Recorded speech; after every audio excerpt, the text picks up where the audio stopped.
This video series will discuss international approaches to early childhood education. So what are international approaches? International approaches focus upon theoretical perspectives, curriculum and teaching practices from across all countries. This allows practitioners to compare and contrast them to their practice. It also allows practitioners to think about how these international approaches have been implemented on an international scale. So an approach will start on one country, but then spread internationally. So, to start off in this video, we're going to be thinking about the difference between educators, theories and curriculums.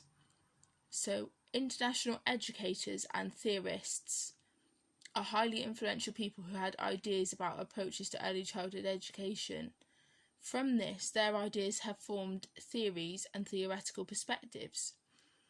These are rational ideas and thought processes upon early childhood education.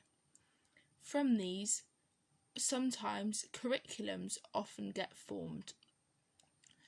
Now, a curriculum is a framework that educators follow to support teaching practice and learning and development. For example, in England, we have the national curriculum, which supports primary school aged children. So the first theorist I'll be talking about is Maria Montessori. Maria Montessori is a very influential educator in international early childhood education. She was an educator who founded the Montessori method of education. Her method has been influential on teaching across worldwide, as it focuses upon play and exploring and learning through natural resources. She also emphasised the importance of nature and outdoor play upon children's learning and development. So how can a Montessori curriculum be supported in practice? Well, the first one is by having a natural environment, so you can have lots of wood in the environment, which also supports bringing nature indoors. Another way the Montessori method of education can be supported is by giving children appropriate choice, as this supports active learning and decision making. Another way it can be supported is by providing outdoor play. So outdoor play allows children to learn through natural resources outside.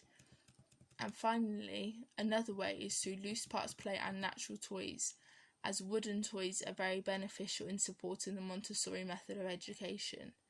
Now I will show you some examples of some wooden toys. Here are some examples of some wooden toys.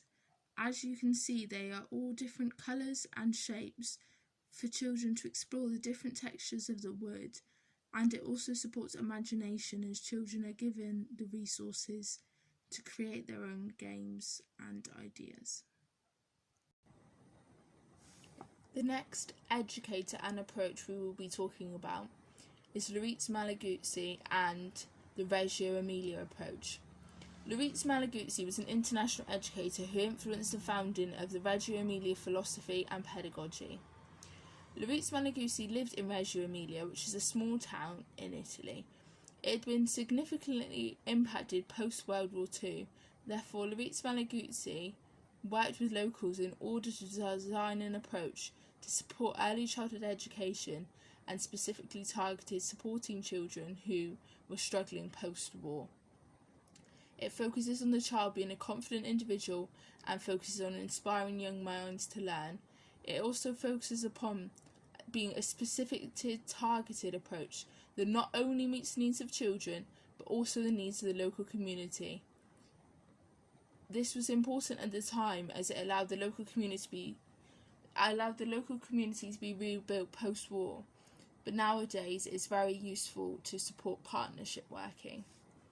So how can the Reggio Emilia approach be supported in practice? So one way this can occur is by providing an enabling environment. The environment should always be designed with the child's interest and curiosity in mind. There should be an enriching environment that the child can explore and express themselves within. This is similar to the Montessori approach, as it talks about giving children choice. However, there is slightly more structure. Community is also a key part of the Reggio Emilia approach. Community should be supported through practice. In modern practice, this can be seen through opportunities such as trips out, partnership working with families, and stay-in-place sessions. The next international approach I will be talking about is now a curriculum. So this is known as the Forest School curriculum. Forest School is an international curriculum. This international curriculum originated in Scandinavia. In some countries it is now delivered as a curriculum, whereas in some countries it is only delivered as an approach. However, when it originated in Scandinavia, it was mainly adopted in Denmark as a solution in the 1980s to support a lack of outdoor space for preschool children. It focuses upon the importance of nature for children's learning and development and giving children real life experiences. For example, learning how to plan, learning how to dig, learning how to explore. So this can be supported by trips out, going to local woods, and even simple things in outdoor gardens such as bug hunts and looking for bugs with children. The next and final curriculum is the Te Whāriki curriculum. This curriculum is an international approach from New Zealand. It focuses upon the child's skills in the early years and is known as a woven mat curriculum. This is because it weaves together and interlinks a child's learning and development. In this woven mat, there are principles for education and strands. So the principles include things such as holistic development, empowerment, families and communities, and relationships. These then interlink with the strands, which are well-being, belonging, contribution, communication, exploration. These areas being woven together then help to create a holistic learning experience for all children. This is similar to the Reggio Emilia approach, as it focuses upon the importance of a child as a whole individual and the role the community plays on it. However, this is much more formal than Reggio Emilia, as it is a formal New Zealand curriculum. So one way that this can be supported in practice is by building relationships. So building relationships with the child and their family, and role modelling positive relationships to allow the children to develop in this area.